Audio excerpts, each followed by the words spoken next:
On s'en fout du fondamental, les gars, c'est le bull run. On va parler de ça rapidement ce matin, puisque j'ai beaucoup de questions. Qu'est-ce que tu penses de tel coin, tel machin, tel truc, tatati tatata. On va parler un peu de ça, comme ça, je vais faire tous vos alts d'un coup. C'est parti, le BTC, 101 754 $, on prend 1,7%. Je vous le partageais sur Twitter hier, je suis complètement boule.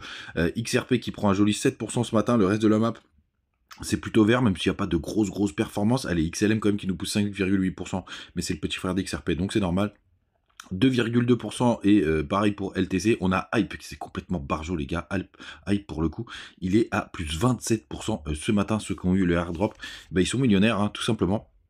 J'avoue que je ne l'ai pas joué celui-là, hélas. Et dans le bas du top 50, allez, XMR 4% et c'est WBT qui ferme la marche comme hier, 0,7%. Les gars, du côté du daily du BTC, c'est une très bonne nouvelle. Nous avons clôturé pour la première fois la bougie la plus haute de toute l'histoire qui a clôturé à 101 426 $. On a bien réintégré ma trendline RSI. Il y a eu un double fake out, mais vous le savez, sur le RSI, c'est beaucoup moins précis, hein. Vous voyez, même là, ma trendline, ça dépasse un peu. Là aussi, un petit peu comme ça. Donc c'est hyper moins précis, hein, donc c'est des grosses zones, le RSI, et là c'est plutôt propre ce qu'on a fait, puisqu'on a réintégré, on fait un joli W. Donc le BTC est bull, puisque regardez aussi du côté des longues short ratios, on est à 40% de longues, donc il y a beaucoup plus de shorters, et vous le savez, le cours fait l'inverse de ce que fait la majorité, hein, c'est celui qui est là, vous regardez Binance, c'est là où il y a le plus de volume, donc ça fait plaisir. En tout cas, vendredi soir, on a clôturé à 102 300, mais vous le savez, il y a un petit décalage entre le spot et les CME, donc ça c'est du côté du Chicago Mercantile Exchange qui ferme le vendredi et qui rouvrira lundi, et on verra si on a un beau gap qui peut se former. Pour l'instant, on n'en est pas très loin du côté de la Bitcoin dominance. On est en train toujours de travailler ce support du canal, hein, donc pour finalement, il fait très bien son job, j'ai bien fait de le garder celui-là pour le coup. Donc plutôt intéressant ce qu'on est en train de voir. N'oubliez pas les gars, oui, petit rappel, ces derniers temps, même si c'était moins le cas le week-end dernier, on a un joli petit pump le samedi et ça commence à corriger soit en début d'après-midi, soit en fin d'après-midi ou alors le dimanche. Donc on va voir si l'histoire se répète. Du côté des autres indicateurs, funding toujours à 0,01%, donc ça c'est une bonne nouvelle. Il y a beaucoup de funding qui sont en négatif. Je vous ai montré hier ce qui se passait du côté de Carve, pour le coup, qui me rémunérait presque autant que mon long. Regardez, vous pouvez jeter un œil, vous pouvez choisir vos échangeurs, par exemple là sur BitGet, vous pouvez voir tout ce qui est en négatif. Là, par exemple, il y a Lumia là qui est bien en négatif pour le coup.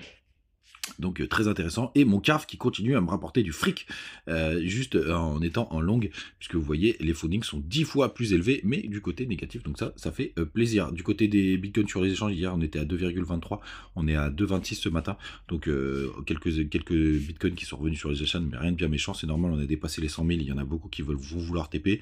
Extreme Grid 83, on est toujours dans l'euphorie. Les gars, n'hésitez pas à nous joindre du côté du Telegram, des petites news, des petites infos, et puis vous avez la même chose du côté de Twitter. Et donc l'analyse d'hier a été intéressante. J'ai combiné tous mes indicateurs là, parce que je voyais des gens qui étaient assez bears. Donc il y avait long short qui était à 41, on était en train de break, on avait réintégré, les fundings ils étaient en dessous de 0,1%, et il y avait pas mal de liquide, on avait quand même pas mal nettoyé les liquidations. Donc pour le coup les gars, je continue de vous le dire, je suis bull. Les cryptos du jour, c'est toutes les cryptos, mais je voulais vous en montrer une quand même pour vous montrer aussi que je suis pas parfait. Vous vous souvenez, je vous avais présenté cette crypto, j'avais dit, si on revient sur une zone de rechargement, ça peut être intéressant. Regardez, là, on a frôlé, on a touché les 0,382 et après, boum, c'est parti. Et depuis les 0,382, je suis pas rentré dessus, les gars. Donc, était à 0,32, on a fait quasiment un x8 pour le coup. Donc les agents IA, c'était la grosse narrative. Je m'en suis mis une sur une ou deux là, c'est AIC Compagnon. Évidemment, on n'a pas les mêmes performances. Donc les gars, sur les alts, parce que beaucoup me demandent, tu penses quoi de ça, etc. On s'en fout, c'est le bull run, les gars. Pendant qu'on est en bull run, le problème, c'est surtout de détecter les narratives et de savoir les prochaines qui vont exploser. Donc en fait, toutes vos cryptos, elles vont faire une perf. Sauf qu'il y en a, ils vont faire des x2, il y en a, ils vont faire des x10, il y en a, ils vont faire des x100, il y en a, ils vont faire des x50. Donc on sait pas. Donc toutes les cryptos que vous me demandez d'analyser d'un point de vue graphique, surtout que maintenant on est parti, il y en a très peu pour moi qui ont des points d'entrée intéressants. Il faut aller les chasser, il faut aller les pister. Je vous en ai donné trois hier qui peuvent être potentiels. Mais le fondamental, ce qu'on pense de la crypto, on s'en fout, puisqu'il y a tout qui part dans tous les sens. Alors attention, il y a quelques cryptos qui vont crever, qui redémarreront pas, des Luna, des Wave, ça ira pas bien loin. Il faut aussi bien comprendre que toutes les cryptos du top 10 que vous avez ici, elles feront grand maximum x3, x4, que ce soit BTC, ETH, même BTC, il fera pas plus de x2 pour moi, grand maximum. Ça veut dire qu'on dépasse déjà les 100 000 $. Ether, par contre, il fera un x4, je pense, 4 x 3, 12, allez, plutôt enfin, un x3, un x2,5. Pour le coup, ce sera déjà pas mal. C'est entre x2 et x2,5. Et c'est pareil pour tout ce qu'il y a dans le top. Hier, on parlait de Link. Je suis assez boule sur Link, mais pour le coup, il est déjà à 30 $.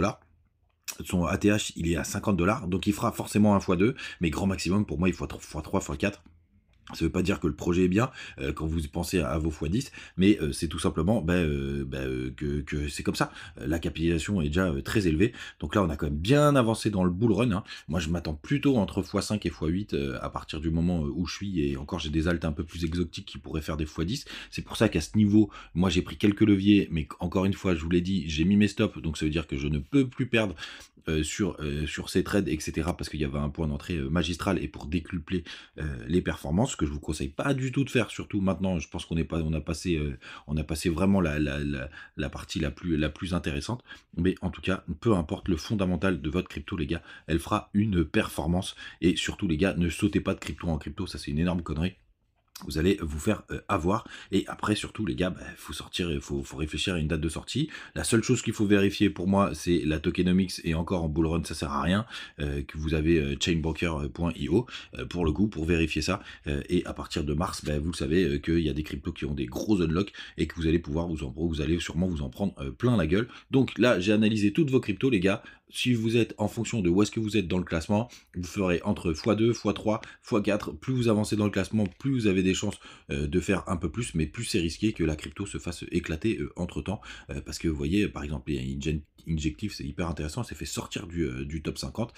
Du coup, parce qu'elle a déjà pas mal performé, et je pense qu'elle fera grand maximum aujourd'hui pour aller chercher déjà son ATH de mars.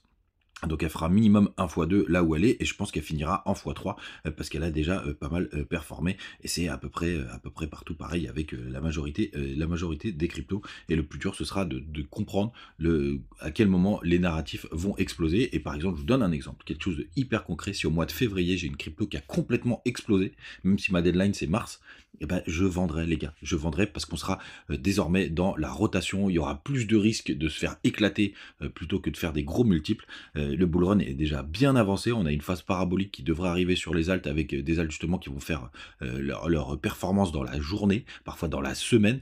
Et c'est là justement où il faudra sortir. Et il y en a qui être en avance sur le bull run, d'autres qui vont être en retard. Parfois il y en a qui vont arriver jusqu'en juin, juillet. Et si jamais le bull run va jusqu'en novembre, il y en a qui iront jusqu'en 2026. Le fondamental, désormais, on s'en fout, les gars. Le plus important, ça va être tout simplement de bien sortir et de pas se rater sur ce bull run. Les gars, vous savez tout, n'hésitez pas à me dire ce que vous en pensez en commentaire. On se retrouve comme d'habitude demain, plutôt dans l'après-midi, à mon avis. Demain, ce sera une petite grasse mat. Et surtout, les gars, prenez soin de vous et n'hésitez pas à utiliser les petits bonus en commentaire. À demain, ciao!